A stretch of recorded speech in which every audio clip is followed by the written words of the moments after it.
Anyway, ladies and gentlemen, I'm delighted to be here this evening, and thank you all for coming here. I'm delighted to see so many former Kerry players, and I think that Billy Morgan would agree that that's the greatest honour that he could get here tonight, that so many ex-All-Ireland medal winners are here just to honour him with their presence and to show their appreciation of what Billy meant to them over the years. And Billy Morgan, irrespective of where you come from, was a hero to all of us, and he was respected by all of us as well, whether we played against him or with him. And also I'm delighted to see so many of his own contemporaries here from Cork as well, and also people that he trained. So it's just a measure of the respect that we hold him in, and I'm delighted for Billy, for both Billys in fact, that there's such a big crowd here this evening. I saw Billy Morgan first, I would say, probably in the flesh, playing with Cork Minors on television. He won All-Ireland minor medals first in the 60s, but I saw him, I met him personally up there in the field about 1967. He was with Causeway, and we were playing Causeway in a game. And just mentioning Causeway, I'm delighted to see one of his mentors here, Gerard McKenna. I suppose one man that gives so much to Kerry football. He was, I suppose, the catalyst that really got our team off the ground in '75. Mightn't be recognised that much, but he was the man that got me go to Wire. And I remember before the Wire took over, he was our coach and he was the voice in the dressing room. He's up here in front this evening. One of the great orators of our game, and certainly I'm sure that Billy is delighted to see him here this evening as well. He's up here in front.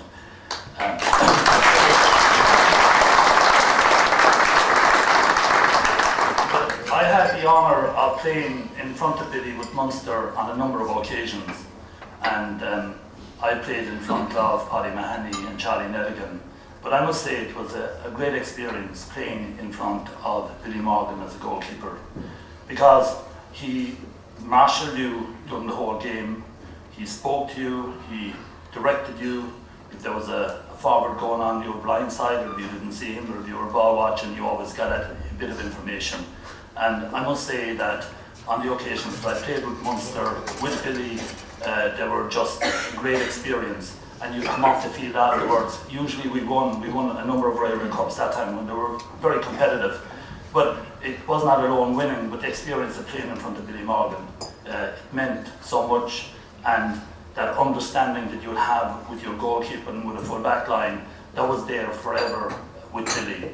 And I'm sure that all backs that played in front of him any time in their career would agree with me in saying that, because he was a special goalie. And even if your man did slip inside you, they had to beat Billy, and very few people beat Billy over the years. Maybe the hand pass, I suppose, eluded him a few times, but certainly for anyone getting a goal with their foot, it was very hard to get inside Billy, because he was a great man to cut off angles and come off his line and so on. I remember as well, actually, Billy probably doesn't remember this, but I was on the train from Dublin in the mid-80s, and Billy was coming back with his wife from America at the time, and he was saying to me, you know, he was thinking, I think, about taking over Cork, and I remember saying to him, well, if you do take over Cork, you're worth at least 4 or 5 points in him. That has been mentioned since, but certainly Billy Morgan on the line with Cork, and especially against Kerry, he was worth 4 or 5 points in him. And he's had a remarkable career as a manager over an awful long period, which is very difficult nowadays. And certainly, I would say Billy will be remembered as much as a manager both of Nemo and Cork as it's a player with Cork. And now, coming to this stage, it takes courage to write a book. And John B. Keane always said that the hardest thing to write is the truth. And certainly, to write a book, always you're taking chances about maybe offending people or whatever, or hurting people. But just looking at this book, I don't think there's any hurt in it. It's a very well crafted book, and both Billys did an excellent job, I think, in it. It's a very good read, and I'm sure it's going to be a sellout. As regards Billy Keane, I I met Billy the first time in the school league final in 1965. I was playing with Killercrim, although I went to Drum Club. But I was playing with Killercrim in the school league final, and we won. And John B called me over and he asked me to show my medal to Billy and Connor and John at that time. And that's the first time we met, and we've been close friends ever since. We had the odd argument, as this week we were both involved in the marathon. Billy was Elaine's coach, and my wife's coach too, actually. Did a very good job in both of the women.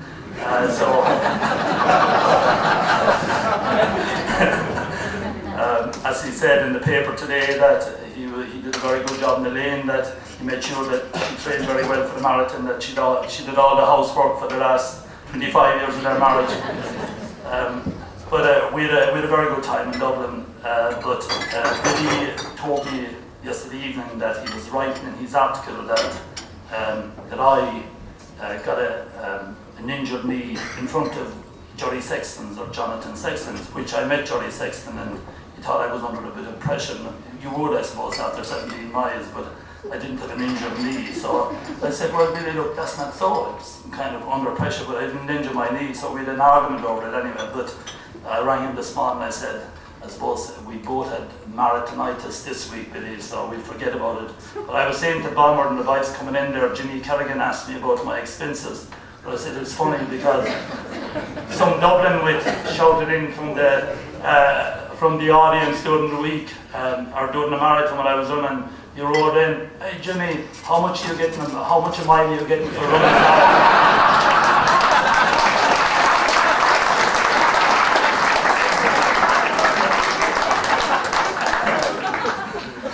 I just sat back, I said, no, money couldn't pay you for this. So, anyway, look, it's a very special evening, and just to say as well, and that Sean Kelly is here, but Billy Morgan mightn't like me saying this now, but before I ever asked Sean Kelly to run for politics, that was only a year or two ago back behind the Listowel when they were up in the pitch, I approached Billy Morgan actually to run for Munster. That was before Simon Coveney went, and I'm convinced if Billy had ran for Munster that he definitely would be an NDP this evening. I'm convinced of that. I think the people of Cork would have definitely elected him. But Billy decided, he thought about it. We had a few meetings, I remember at the time, and Billy decided that he wanted to stay in coaching, he wanted to stay in management at that particular time. So one thing I'd say to Sean Kelly, you're very lucky, Sean, that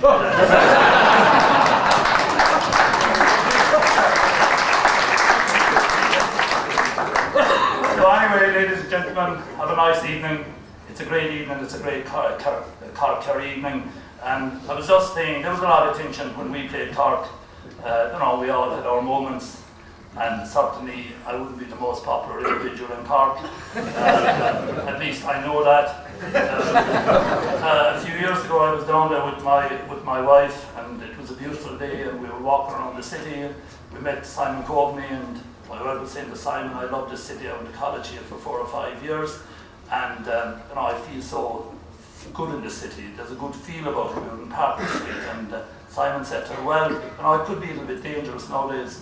You want to be careful, you wouldn't be wanting to be walking around on your own here. And like that, she said, well, I feel a lot safer walking on my own than walking with Jimmy.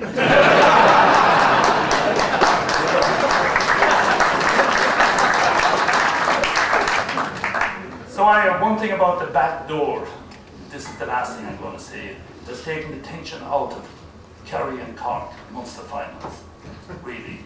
And I suppose in a way, there's much more now camaraderie at Munster finals, much more of a social occasion, because we're going to meet again anyway in the All-Ireland final series. So it's a bit unfortunate in a way, but I think it has taken a lot of the tension out of the Kerry-Cork relationship. And look, always neighbouring clubs like the Listowel, that rivalry there, counties, Kerry and Cork, and that's healthy in its own way. And I know one thing about Billy Morgan, when it came to football, he was a Cork man, and he did, I suppose, you could say, I don't know if it's a good word to describe it, hate Kerry, but I was only on the field, and some of Billy's best friends are here in Kerry, and he admits that himself, and he loves coming down here. So have a good night tonight, Billy. I'm sure yourself and Mary will have a good